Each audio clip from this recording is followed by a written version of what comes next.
Hello, and greetings from Colorado Springs. My name is Lance Kohler, and today I'd like to talk to you about maximizing your net operating income for your investment property.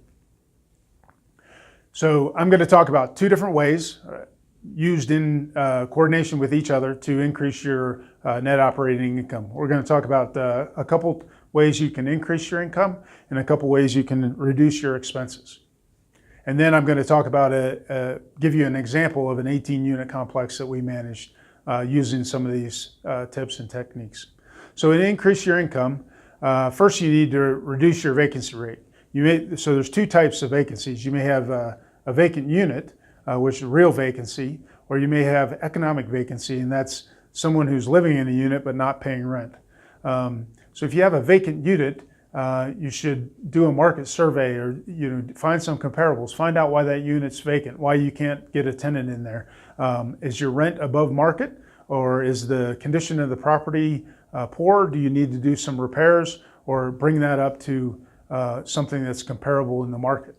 That leads me to knowing your market. So you should, each time you have a lease coming to an end, whether you're going to renew that lease or if you're expecting to find a new tenant with a new lease, you should do a comparison of the market and find out what the market rent rate is for a similar unit. Here in Colorado Springs, we've seen the rental market increase year over year for the past 3 years. In some cases, in some areas of town, the rental market has increased by 10% over a year. So you may be, in effect, leaving money on the table if you're not doing a good analysis of what similar properties are renting for, properties similar to your unit. And lastly, on the increased income is a rent collection plan, or a disciplined rent collection plan. So your lease probably details when rent is due. Your lease probably also details any late fee, when rent is late, any late fees that may accrue, and what steps are taken if a tenant doesn't pay rent. And so what we recommend is a disciplined rent program. You have a policy, so stick to it. What we like to say is someone's always training someone. And so either if you're following your policy, you're training your tenants to pay rent on time.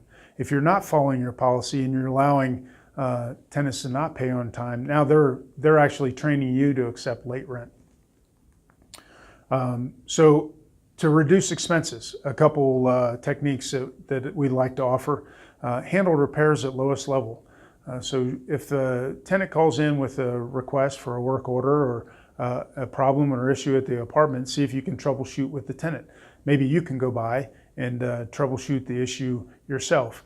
Actually see what's the repair and get a better idea on what might be required. Can a maintenance man handle the repair, or do you need a specialist, which will come at a higher hourly rate? You may need a plumber or an electrician to fix the problem. We always recommend you qualify your prospective tenants. So good background screening, at least a credit score and a criminal background at a minimum. We like to confirm income because we want to make sure that the tenants can afford the property. And keep good tenants. So ideally, you've got a tenant who pays the rent on time and takes good care of the property. You want to look at keeping them in the unit because if they move out, every transition has a cost. And typically that comes with some repairs, maybe some fair wear and tear, maybe a carpet replacement, some painting, or you may have some vacant time, and so it's lost rent income. So when you find those good tenants, because you've screened them well, you want to keep them. And so offer the lease renewal or lease extension or a new lease to them. And the last technique I'll offer is to bill utilities back. Many times we take over management of a property and we find that the owner's been paying all the utilities and the tenants are not.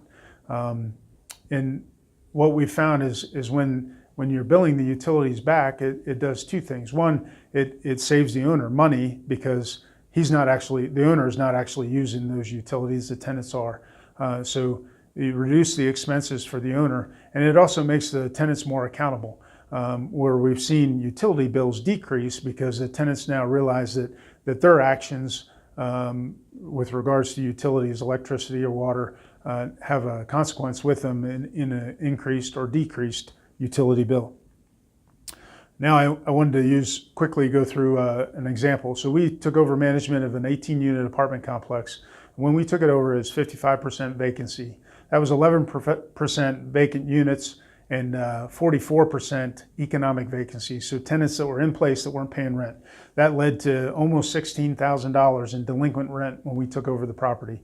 And the rent income for that property, those 18 units, was just over $10,000. So some procedures we used to turn this property around. Visible management. So we made sure we introduced ourselves to each tenant. They knew when we were at the property. They saw us making improvements. They saw us making repairs. And so seeing that we were taking care of the property, hopefully led them to take better care of the property. We also enforced the lease that was in place. We enforced quiet hours. We enforced rent payment, on-time rent payments. We enforced cleanliness in the common areas.